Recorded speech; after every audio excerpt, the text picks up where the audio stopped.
அனைவருக்கும் வணக்கம். Welcome to SMP academic channel. ஷார்ட்ஸில் பார்த்தீங்கன்னா எக்கனாமிக்ஸ் போட்டிருக்கேன். அது கண்டினியூவேஷன் இதில் வீடியோவாக போடுறேன் பாருங்கள். எக்கனாமிக்ஸ். இந்திய ரிசர்வ் வங்கி நிறுவப்பட்ட ஆண்டு 1935. இந்திய ரிசர்வ் வங்கி நிறுவப்பட்ட ஆண்டு 1935.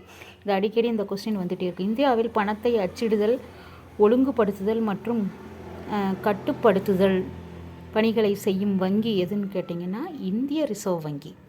இந்தியாவில் பணத்தை அச்சிடுதல், ஒழுங்குபடுத்துதல் மற்றும் கட்டுப்படுத்துதல் இதெல்லாம் பார்த்திங்கன்னா பணிகளை செய்கிறதுனா இந்திய ரிசர்வ் வங்கி.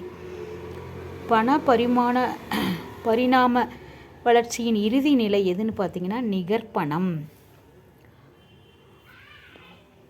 பண பரிமாண வளர்ச்சியின் இறுதி நிலை நிகர்பணம். பொருத்துகளை பார்த்திங்கன்னா காசோலை வங்கிப்பணம். காசோலை வங்கிப்பணம். நிகர்பணம்னா சேமிப்பு பத்திரங்களாம் பாருங்கள். நிகர்பணம் சேமிப்பு பத்திரங்கள். நெகிழிப்பணம் என்பது பணமில்லா பரிவர்த்தனை. பணமில்லா பரிவர்த்தனை. மின் வங்கி NEFT. மின் வங்கி NEFT. அடுத்தது எதையெல்லாம் செய்ய வல்லதோ அதுவே பணம் என கூறியவர். எதையெல்லாம் செய்ய வல்லதோ அதுவே பணம் என கூறியவர். ஆப்ஷன் கொடுத்துருக்குறாங்க. ஸ்லோவஸ்கி, sir John Hicks, Walker, Robertson. இதை சொன்னது பார்த்திங்கன்னா வாக்கர். எதையெல்லாம் செய்ய வல்லதோ அதுவே பணம் என்று கூறியவர் வாக்கர். இந்திய ரூபாயை குறிக்கும் டேஸ் என்ற குறியீட்டை இந்திய அரசு அங்கீகரித்த நாள் பார்த்திங்கன்னா இந்திய ரூபாயை குறிக்கும் டேஸ் என்ற குறியீட்டை இந்திய அரசு அங்கீகரித்த நாள் குறியீட்டை அங்கீகரித்த நாள்னு வச்சுங்களேன். ஜூலை 15, 2010. ஜூலை 15, 2010. பணத்தின் முதன்மை பணி என்ன? பரிமாற்ற கருவி. பணத்தின் முதன்மை பணி பரிமாற்ற கருவி. வங்கியில் எவ்வகை கணக்கில் உள்ள தொகைக்கு வட்டி வழங்கப்பட்டது? தவறாக படிச்சிட்டேன். வங்கியில் எவ்வகை கணக்கில் உள்ள தொகைக்கு வட்டி வழங்கப்படாது.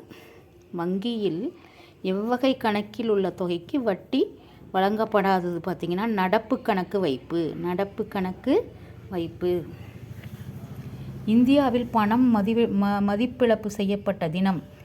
இந்தியாவில் பணம் மதிப்பிழப்பு செய்யப்பட்ட தினம் பார்த்திங்கன்னா நவம்பர் 8, 2016. நவம்பர் 8, 216. பணம் மதிப்பிழப்பு செய்ய தினம்னு கேட்டால் நவம்பர் 8, 2016. 2016ஆம் ஆண்டில் பண மதிப்பிழப்பு செய்யப்பட்ட நோட்டுகள் எது? 500, 500 and 1000. 500, 1000 ரூபாய். 2000 ரூபாயும் மதிப்பிழப்பு செய்யப்பட்டது. வருடம் 2016.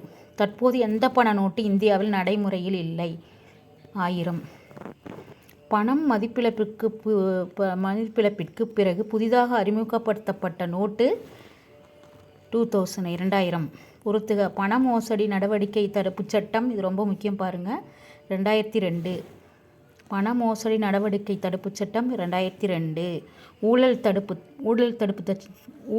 தடுப்பு சட்டம் 1988.